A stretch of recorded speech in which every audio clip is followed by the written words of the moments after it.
Back to my channel Gayathri's Wonderla travel vlog. ഇന്ന് ഞാൻ പറയാൻ പോകുന്നത് ഒരു വ്യത്യസ്തമായൊരു ടോപ്പിക്കാണ്. നമ്മുടെ പലരുടെയും മൊബൈൽ ഫോണുകൾ ഹാക്ക് ചെയ്യുന്ന പ്രവണത ഇന്ന് വർദ്ധിച്ചുകൊണ്ടിരിക്കുകയാണ്. അപ്പോൾ എന്താണ് ഹാക്കിംഗ് എന്നും അതെങ്ങനെ തടയാമെന്നതിനെക്കുറിച്ചുമാണ് ഈ ഒരു വീഡിയോ. അതുപോലെ തന്നെ നിങ്ങൾ എൻ്റെ വീഡിയോ ചാനൽ ലൈക്കും ഷെയറും സബ്സ്ക്രൈബും കമൻറ്റും ചെയ്തിട്ടില്ലെങ്കിൽ എൻ്റെ വീഡിയോ ചാനൽ ലൈക്കും ഷെയറും സബ്സ്ക്രൈബും കമൻറ്റും ചെയ്യാൻ മറക്കരുതേ.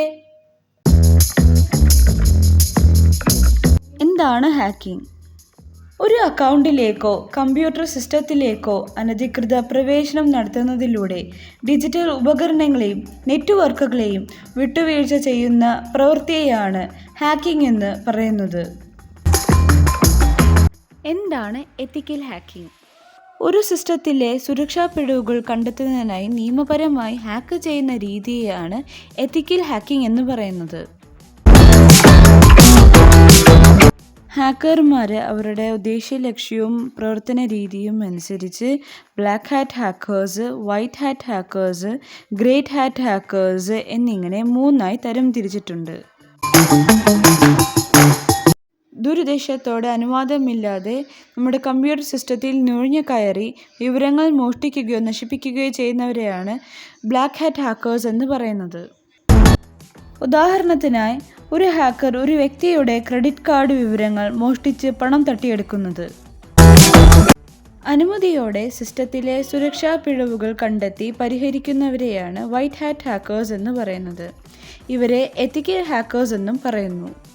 ഒരു കമ്പനി തങ്ങളുടെ വെബ്സൈറ്റിലെ സുരക്ഷാ ഭീഷണികൾ കണ്ടെത്താൻ ഒരു ഹാക്കറെ നിയമിക്കുന്നത് വൈറ്റ് ഹാറ്റ് ഹാക്കേഴ്സിൻ്റെ ഉദാഹരണമാണ്. ബ്ലാക്ക് ഹാറ്റ് ഹാക്കേഴ്സിൻ്റെ വൈറ്റ് ഹാറ്റ് ഹാക്കേഴ്സിൻ്റെയും ഇടയിലുള്ള ഒരാളെയാണ് ഗ്രേ ഹാറ്റ് ഹാക്കേഴ്സ് എന്ന് പറയുന്നത്.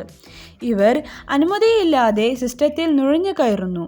എന്നാൽ വിവരങ്ങൾ മോഷ്ടിക്കുന്നതിന് പകരം സുരക്ഷാ പിഴവുകൾ ഉടമയെ അറിയിക്കുകയോ ചിലപ്പോൾ പരിഹരിക്കുകയോ ചെയ്യുന്നു. ഫേസ്ബുക്ക് CEO ആയ മാർക്ക് സുക്കർബർഗിൻ്റെ പേജ് ഹാക്ക് ചെയ്ത് സുരക്ഷാ പിഴവ് ചൂണ്ടിക്കാണിച്ച സംഭവം. ഹാക്കിംഗ് എങ്ങനെ തടയാം?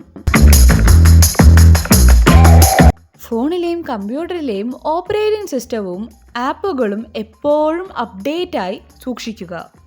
എല്ലാ അക്കൗണ്ടുകൾക്കും വ്യത്യസ്തവും സങ്കീർണവുമായ പാസ്വേഡുകൾ ഉപയോഗിക്കുക. ലോഗിൻ ചെയ്യുമ്പോൾ ഫോണിലേക്ക് കോഡ് വരുന്ന സംവിധാനം അല്ലെങ്കിൽ OTP വരുന്ന സംവിധാനം സജീവമാക്കുക. സംശയാസ്പദമായ ലിങ്കുകളിൽ ക്ലിക്ക് ചെയ്യുകയോ അപരിചിതരിൽ നിന്നുള്ള സന്ദേശങ്ങൾ തുറക്കുകയോ ചെയ്യരുത്. പൊതുസ്ഥലങ്ങളിലെ വൈഫൈ ഉപയോഗിച്ച് ബാങ്കിംഗ് ഇടപാടുകൾ നടത്തരുത്. ഹാക്കിംഗ് തടയുന്ന 2 ആപ്പുകൾ.